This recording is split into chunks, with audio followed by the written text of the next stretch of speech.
Welcome to the Cenario Podcast, your guide to mental health and well-being. Each episode, we uncover practical tools, discuss expert insights, and explore how supplements can transform your mental health journey.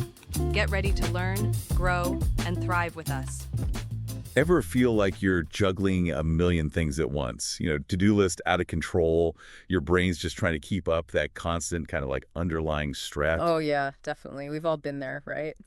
Well, for today's deep dive, we're looking at something pretty simple that can help with that overwhelmed feeling. We found some sources that focus on yoga. That's right. We've got articles here that talk about specific yoga poses and how they can really make a difference. Our mission, if you will, is to figure out which yoga techniques are the most effective for stress relief and how you can actually use them at home. And the great thing is, you don't need any special equipment, just a yoga mat. Exactly.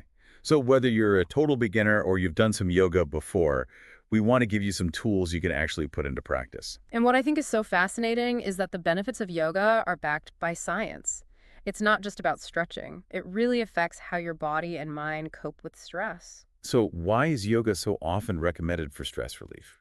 What's going on there? Okay, so at its core, yoga combines mindful movement, controlled breathing, and a heightened awareness of your body. Right. And these three elements work together, and it's really interesting to reduce those levels of cortisol. Cortisol, that's the stress hormone, right? Exactly, the one we hear so much about. Yoga also helps to regulate blood pressure and basically shifts your nervous system from that fight or flight mode into a more relaxed state.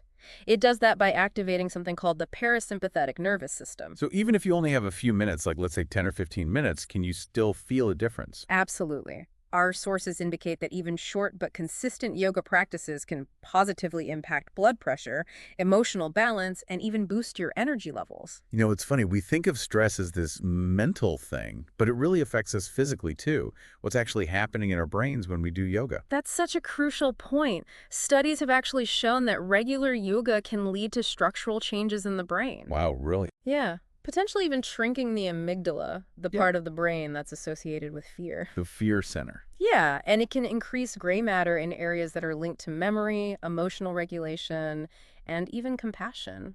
So it's like we're not just stretching, we're training our brains to deal with stress better. Right, exactly. What kind of mental health benefits does that actually translate to? Well, the benefits are pretty significant. You're looking at reduced stress and anxiety, lower blood pressure, healthier heart rate.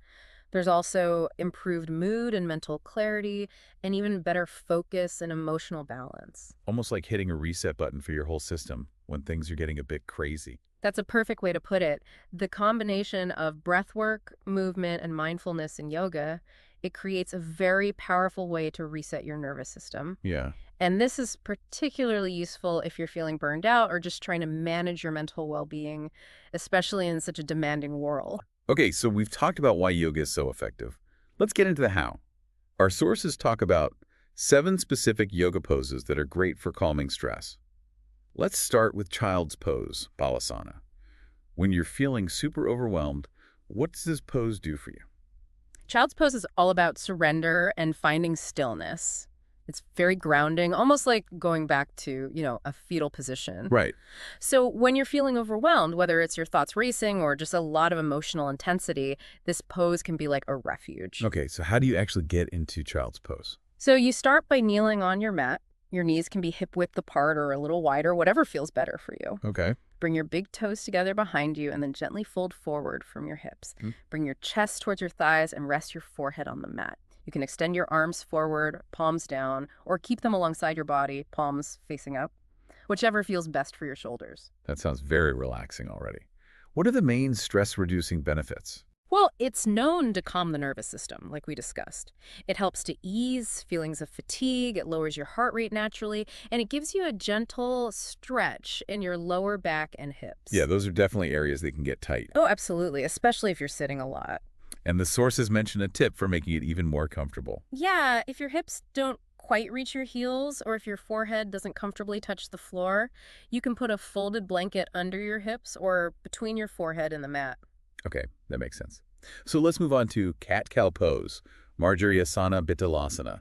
This one sounds like a nice way to get some movement in. How does it help with stress? It is. It's a really beautiful flow that connects your breath with the movement of your spine. Okay. It's great for releasing tension, both physically in your spine and mentally. Talk us through how to do the cat-cow. You start on your hands and knees in what we call a tabletop position. So wrists under shoulders, knees under hips. As you inhale, drop your belly towards the floor, arch your back gently, and lift your chest and gaze slightly upwards. That's cow pose. Okay. And as you exhale, round your spine towards the ceiling, tuck your chin towards your chest, and draw your navel in towards your spine. That's cat pose. And you just go back and forth between those two. Exactly. You flow between the two poses, matching your breath with each movement. Do that for a minute or two. So what makes this flow particularly good for stress? Well, the spinal movement warms up your whole spine and makes it more flexible. Right. But the focus on linking breath and movement really encourages deep, mindful breathing. And that's key.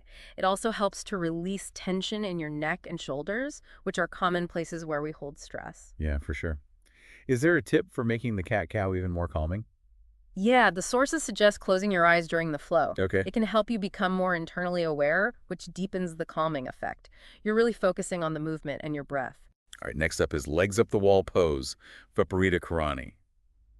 This one sounds almost too easy, but I've heard it's really helpful. What makes it work for stress? It may seem simple, but it's actually incredibly effective for stress reduction. It's what's called a passive inversion, so it gently reverses the normal effects of gravity on your body. Okay. And this has a really wonderful, almost immediate resetting effect on your nervous system. It also really relieves the lower body, which often carries a lot of our stress. So how do you get into legs up the wall pose? You sit sideways, really close to a wall, and then gently swing your legs up against the wall as you lie back. Your legs should be extended straight up. Your hips don't need to be right against the wall. Just find a comfortable distance. Right. Your back and head should rest on the floor. You can put a folded blanket under your hips or head for support if you need to. Right. Just relax your arms by your sides, palms up, or rest them gently on your belly. Sounds simple enough. What are the main stress-busting benefits of this inversion? This pose does wonders for circulation. It also helps with something called venous return, which basically means it helps blood flow back to the heart more easily.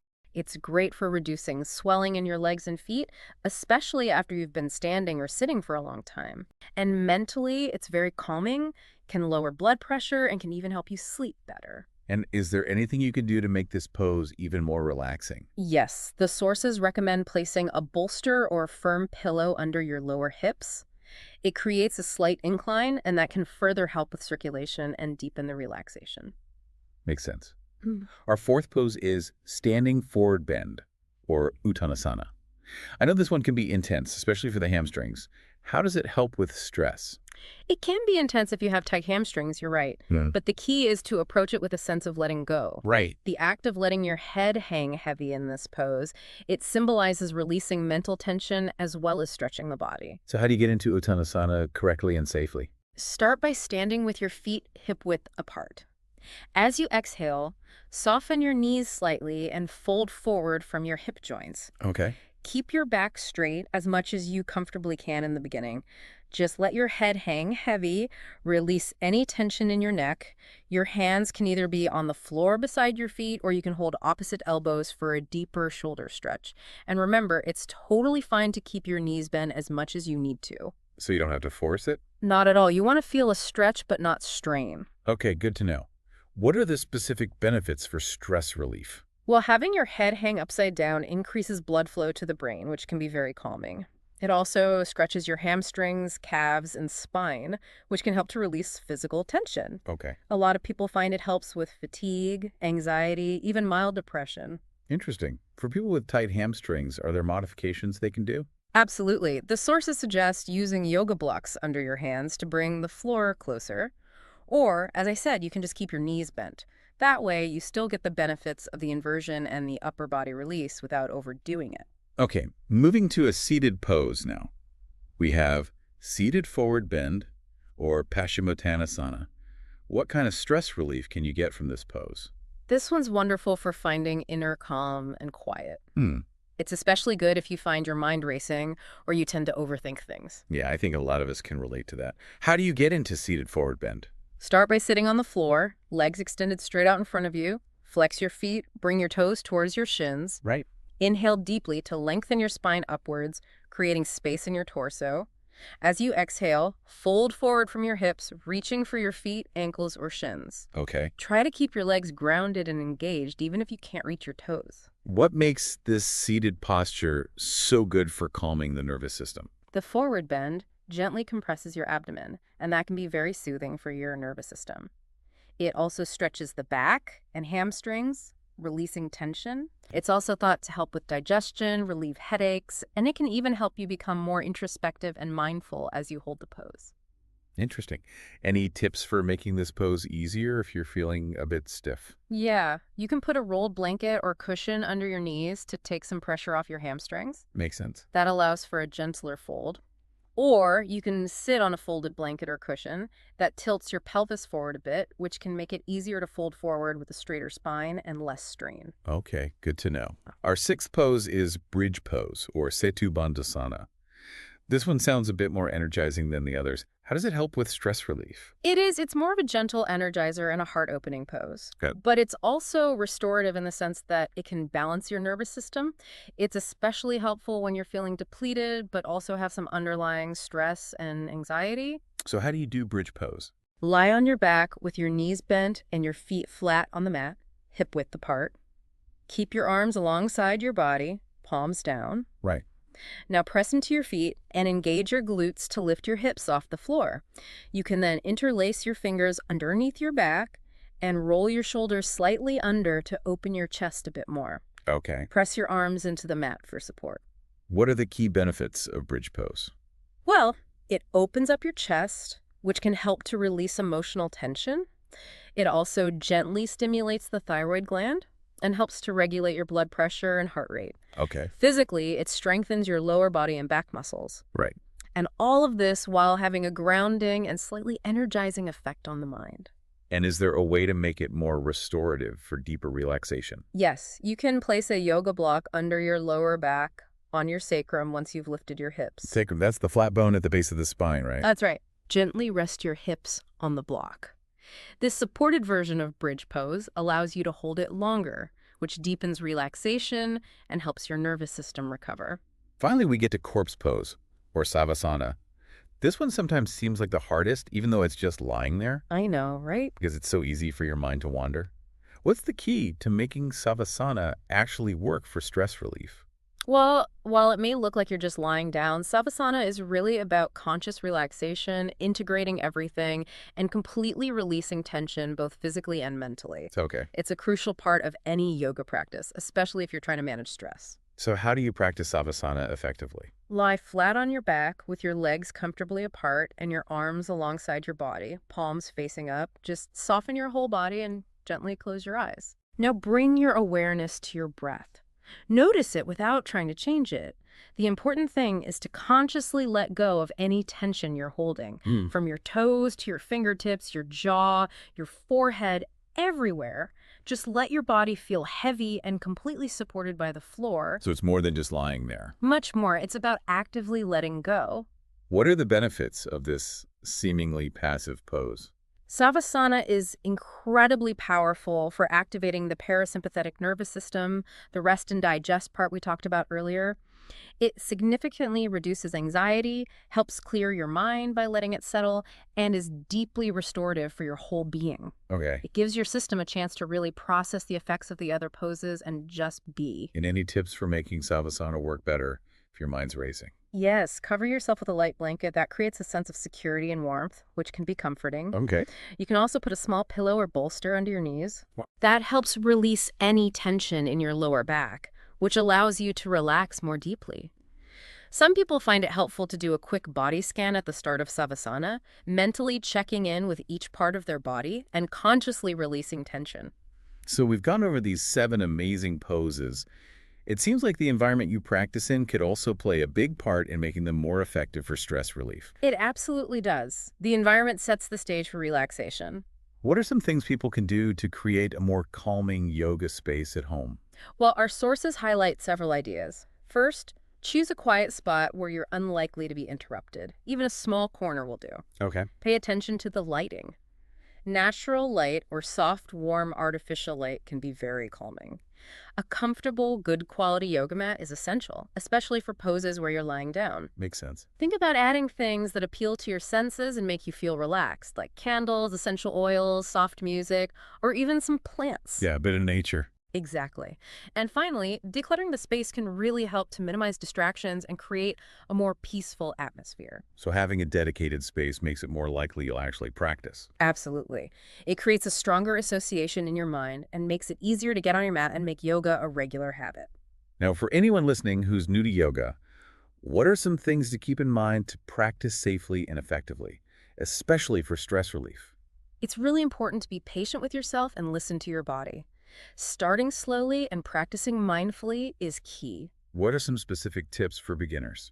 Use props like cushions, blocks, or blankets to support you and help with alignment, especially in the beginning. Don't be afraid to modify poses to fit your flexibility and comfort level.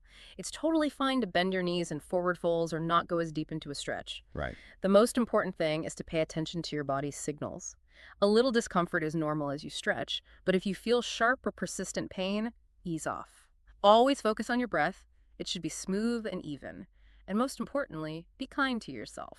Be patient. Exactly. Flexibility and a sense of calm develop over time with consistent practice. Don't force it. That's great advice. Now, when it comes to timing, is there a best time of day to practice yoga if you're mainly doing it for stress relief? There isn't one best time that works for everyone. Different times have different advantages. Okay, let's talk about morning yoga first. What are the benefits of practicing in the morning? Morning yoga, with poses like a gentle standing forward bend to wake up, bridge pose to energize and open your chest, and easy seated twists to loosen up, it can be a great way to start your day. Yeah. It can boost your metabolism and your mood, help you set a positive intention, create calm energy, and work out any stiffness or tension from sleeping. Sounds good. What about practicing yoga in the evening? What poses work well then, and what are the benefits? In the evening, more restorative, calming poses are generally best. Things like legs up the wall, child's pose, and of course, Savasana. Makes sense. Evening yoga is great for unwinding after a long day, especially if you've been sitting at a desk or dealing with stressful situations. It can really improve your sleep too, by calming your mind and getting your body ready for rest. So it really depends on your personal preference and what fits your schedule. Exactly. The key is to find a routine that works for you and that you can stick with. So as we wrap up this deep dive, it seems like incorporating these yoga poses is a pretty accessible and powerful way to improve your well-being, both mentally and physically, especially when you're feeling the pressure. Definitely. Each of these poses, from the gentle surrender of child's pose to the restorative inversion of legs up the wall, they each offer a way to quiet your mind, relax your body, and ease stress and anxiety. And it's important to remember that taking even a few minutes each day to do this isn't a luxury, it's self-care. It really is. It's about giving yourself that time to reset your nervous system, slow down your heart rate, and find a little more balance in a busy world. And that brings us to something really important for you, the listener. Thinking about everything we've discussed today, which of these poses do you think would offer you the most comfort or relief right now? Take a moment to tune into your body and see what feels right. Yeah. Even practicing one pose with mindful attention to your breath and your body can be a profound act of self-compassion, especially when life feels overwhelming. So true.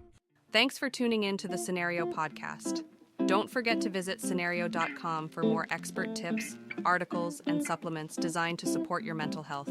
If you enjoyed this episode, remember to subscribe and share it with a friend. Until next time, take care of yourself.